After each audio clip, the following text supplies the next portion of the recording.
माँ की देखभाल। माँ अस्पताल में एक बेड पर पड़ी थी। अस्पताल के बरामदे में उसके 2 बेटे और एक बेटी चिंता में टहल रहे थे। भाई बहन को अपनी माँ के लिए सेहत की चिंता तो थी, लेकिन उससे भी ज़्यादा चिंता इस बात की थी कि अब माँ को अपने साथ कौन रखेगा। जब तक माँ स्वस्थ थी तब वह इन तीनों से अलग अपने पुराने घर में रहती थी, लेकिन अब ऐसा करना खतरे से खाली नहीं होता और ऐसा करने से समाज में तीनों बेटे बेटियों का नाम भी खराब होता। लोग कहते कि देखो कैसी औलादें हैं, बीमार माता को अकेला रहने के लिए छोड़ दिया। 1 घंटे से बिना कोई बातचीत किए वह तीनों अपने अपने विचारों में खोए हुए थे। फिर बहन ने चुप्पी तोड़ते हुए अपने बड़े भाई की तरफ देखते हुए कहा, भैया आप बड़े हैं, इसलिए आपका कर्तव्य है कि माँ को ज़रूरत के समय आप रखें और उनकी देखभाल भी करें। छोटी बहन की बात सुनकर बड़े भाई ने पहले अपनी पत्नी की ओर देखा और बोला, मैं इस बात से बिल्कुल इनकार नहीं करता कि बड़े होने के नाते मेरा माँ की देखभाल करने का कर्तव्य है, लेकिन तुम तो जानती ही हो कि मैं और तुम्हारी भाभी दोनों ही जॉब करते हैं। ऐसी हालत में माँ के साथ किसी न किसी को हर वक्त उनकी देखभाल करने के लिए उनके साथ रहना पड़ेगा, जो हमारे लिए बहुत मुश्किल हो जाएगा।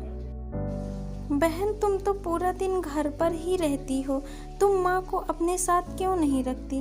पैसों की चिंता मत करना, जो भी खर्चा आएगा मैं दे दूँगा। सुनील भैया आप तो जानते ही हैं कि मैं माँ से कितना प्यार करती हूँ, लेकिन आप यह भी जानते हैं कि मेरे ससुराल वाले कैसे हैं। मैं यह बिल्कुल बर्दाश्त नहीं कर पाऊँगी कि कोई मेरी माँ को और मेरे भाइयों को भला बुरा कहे, इसलिए अच्छा यही होगा कि माँ को अनिल भाई के यहाँ रखा जाए। बड़े भाई सुशील ने भी छोटे भाई अनिल के यहाँ माँ को रखने के लिए सहमति जताई। आप यह कैसी बातें कर रहे हो? क्या आपने नहीं देखा है कि माँ कभी भी मेरे घर 2 दिन से ज़्यादा रही ही नहीं है? उसका मेरे यहाँ मन लगता ही नहीं है, फिर कैसे वह इतने दिन मेरे घर रह पाएंगी? छोटे भाई ने अपनी असहमति जताते हुए कहा। इससे पहले कि इस चर्चा का कोई नतीजा निकल पाता, एक नर्स वहां दौड़ते हुए आई और कहने लगी, क्या आप ही वार्ड नंबर 4 में भर्ती मरीज के रिश्तेदार हैं? आपको डॉक्टर साहब अंदर बुला रहे हैं। सभी घबरा गए और दौड़ते हुए डॉक्टर के पास पहुंचे। डॉक्टर ने उनसे हाथ जोड़ते हुए कहा, आई एम सॉरी, मैं आपकी माता जी को नहीं बचा पाया।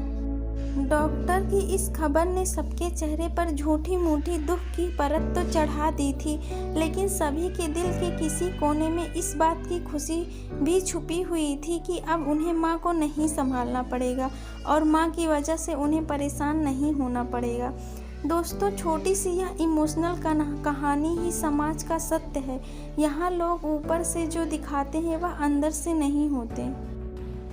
जो माँ बाप अपने 4-4 बच्चों को बिना किसी शिकायत के बड़ी आसानी से संभाल पाते हैं, आगे चलकर ज़रूरत पड़ने पर यही 4 बच्चे मिलकर भी उन्हें संभाल नहीं पाते या नहीं संभालना चाहते।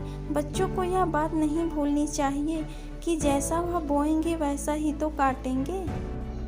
अगर आज वह अपने माँ बाप के साथ बुरा बर्ताव करते हैं तो उन्हें यह याद रखना चाहिए कि उनके बच्चे भी बड़े होंगे और वह भी बूढ़े होंगे। जो उन्होंने अपने माँ बाप के साथ किया है, उनके बच्चे भी उनके साथ वही करेंगे।